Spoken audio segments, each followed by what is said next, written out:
What is going on, everyone? Welcome back to another video. Hope you all enjoyed that really cool cinematic intro. I'm going to try and do some more of those throughout the entirety of me building the rest of this mock, pretty much whatever the weeks we have left. But nonetheless, guys, we are back with week 18 of building the Battle of Crait. And this week, guys, the progress is going to be very minimal, but in very, very different sections. So there's no one aspect that we got a lot of progress done.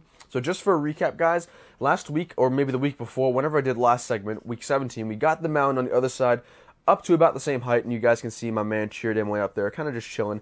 But nonetheless, that was the kind of main event of last week. And like I said, there's no real aspect of the mock that we got a whole bunch done. So rather than kind of just focusing on one certain aspect, we're going to kind of take a tour throughout basically the mock from here and back and kind of just go over what I've done differently pretty much just throughout this entire area.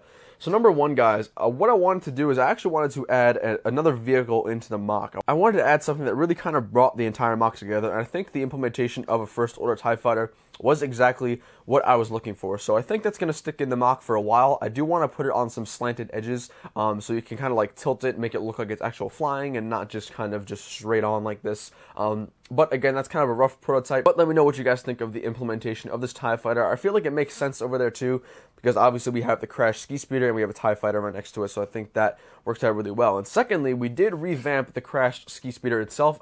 Actually, huge shout out to my uncle who did a lot of this work right here, adding a whole bunch of different kind of techniques and bricks around the entirety of the Ski Speeder to make it really look Crash, and I think this came out really nice. Again, imagine that light up brick in the middle. Unfortunately, I'm having a little bit of trouble finding them right now, but we will hopefully get some more in the mail if I do need to order some. But nonetheless, I think this Ski Speeder looks really cool. And again, if you just kind of get that shot of the Ski Speeder and the TIE Fighter kind of rolling in like that, I think that looks really awesome.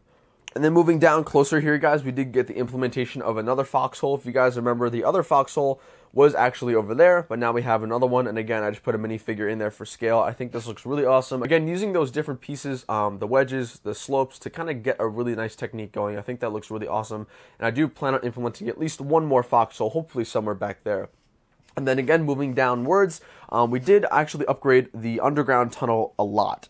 So basically what we did here is, again, my uncle kind of just did the edges around here, making it look just a little bit smoother, which was something that I was having trouble with because I really don't have the parts necessary for it.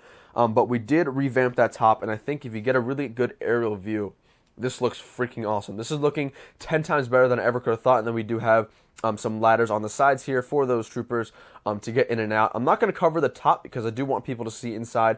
But again, this is just one of those minor things that we got some progress done. And I think this is really making the mock come together really well. So again, if you can imagine the resistance, theoretically falling back from that trench through that door, tunnel here, through here, and then obviously going to lead out to a door over there. So that's kind of the idea with this underground trench. Again, this has been something in the works for quite some time, but I think this is definitely coming together really well now. And moving to the right a little bit, guys, we have that first natural trench, if you will, and I'm actually going to turn down the brightness on the camera for here because this is getting a little bit bright.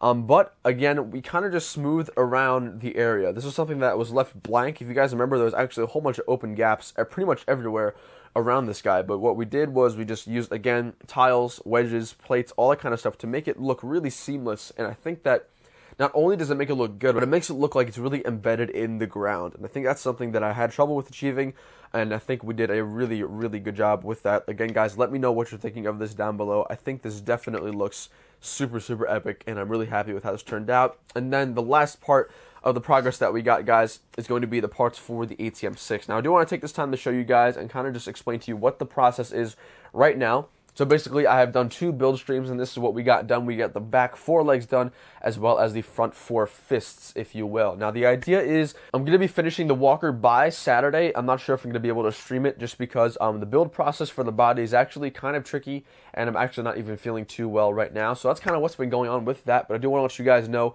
that this is the progress that we have, and the AT-ACT back there is just to show you guys a scale as to what the ATM6 is going to eventually look like. So I think this thing is really coming out really well. Like I said, we do have a lot more to build with it, but all we have to do really is the front 2 legs, then we have to do the head, and then the main body, which is a whole project of its own. So I do want to give you guys an update as to that. Maybe this week, midweek, I'll give you guys a quick ATM6 update as to what I've accomplished. But nonetheless, guys, next Saturday, so less than a week from today, I will have both walkers done, and that will be the main event of that week. But yeah, guys, like I said before, this week is mostly just small progress here and there. Next week, we will have both walkers done. I absolutely promise that 100%. I'm not feeling too great right now. I'm feeling a bit under the weather today, so I'm not sure if I'm coming down with something. Hopefully not. But yeah, that's going to wrap up this week, guys. I hope you all enjoyed. I think this mock is really, really coming together now, and I think you could just get a really good idea of as to what everything's going to look like. I really like that TIE Fighter idea back there. I'm a huge fan of that. Let me know what you guys think down below, but I think that's going to wrap it up, guys. I hope you all enjoyed. Thank you all so much for watching today's video, and I will see you later. Peace.